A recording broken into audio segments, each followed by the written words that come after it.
Hi YouTube, Ray Horvath here, March 15th, 2020, and I'm going to give everybody an update on what's going on with my Honda Talon regarding the engine completely giving out and being toast. First of all, I'd like to shout out to everybody that's joined the channel. I appreciate it. I appreciate all the support I've been given, all the comments as well. I'm learning a lot going through this, and I hope everybody else is too, because that's why I do these videos. I don't choose one brand or the other, nor do I care. I basically am a guy that likes using the products and giving you my opinions on them and my experiences and what happens when I use them as a consumer. Bottom line. So anyway, I'm out in the middle of Doniana's. We're in my brother-in-law's machine, so it's nice to get out, even though my machine's still in the shop. But I'm going to cover a couple things here. I'll interloop the video up here so you can see.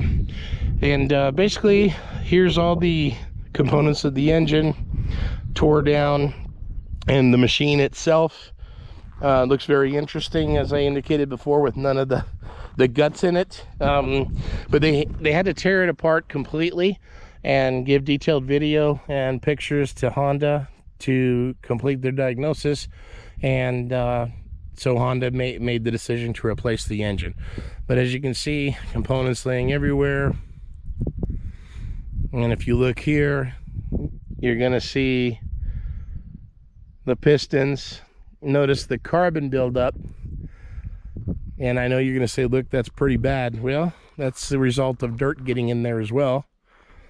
And if you look here, I don't know if you're gonna be able to see with the light, but inside you can see I can see with the naked eye. I don't know if it'll come up on camera, but you can clearly see the scoring on the cylinder walls that was caused by the dirt that got in through the induction system there. So you run your finger on there and you can really feel the difference and where the compression loss took place. So here's what I've been told by my dealership and what the actual failure point was and what their findings are. So the seal or gasket, if you will, that connects to the throttle bodies up against the housing of the throttle bodies itself, there's a crimp on here that is assembled at the factory. This is not assembled at the dealer, from what I'm told here, that this is done at Honda. And the seal was not crimped or put into place properly during the assembly process, and the induction leak was right through there where the dirt got in. So that's why you were seeing, or we were seeing, dirt on the clean side of the airbox, because it was getting in through the induction system there. And as you operate the engine and shut it down and start it, it's going to kick it back over time. That's what happens. But it leaked in right along the housing there, and it supposedly was not crimped correctly or tightened or whatever type of clamp this is. I'm not sure. I'm sure one of you can comment there and educate me and tell me what that clamp's called. I should have asked these guys. But that's where it was getting in. And of course, dirt in the induction system right into the cylinders, not a good thing. So that's what caused the failure.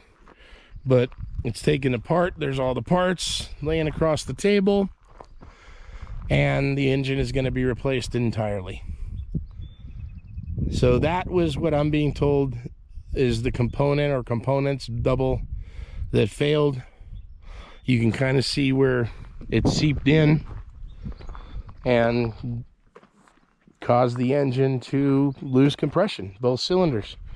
But I want to thank Motorsports, thank Darren especially here for keeping me in the loop through the whole process and this whole journey.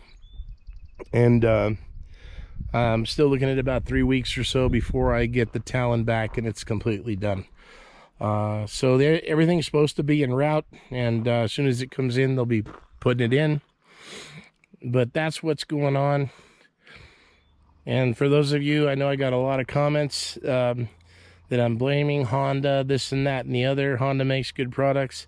I absolutely agree. And I know my last video, not everybody, but a few people made some comments like, I'm an idiot, you know, I didn't put my filter on correctly, or whoever serviced it, or whoever put the particle separator on, dipshit, and didn't, all kinds of comments.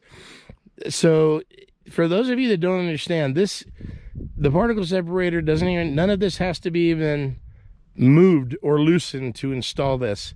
So this seal, or the dirt getting in, is something that could not have been foreseen by anybody unless you're down under there removing the entire air box.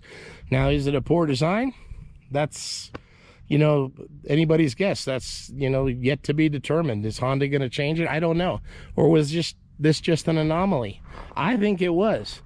But I know I had a lot of you defending Honda, and, you know, it's neither here nor there. Was I upset? Of course I was. Anybody would be. You spend over 20 grand on something, and you don't know what's going to happen. You're going to be pissed off. I was pissed off, you know. But thanks, Honda, for stepping up, for replacing my engine. I can't wait to get it back out there in the trail. It is a lot of fun. I still like this machine very much. It's a lot more fun than my previous one. It's not my last machine, my first one either. So, but I wanted to give everybody a heads up. Thanks for subscribing. Thanks for all the support, guys.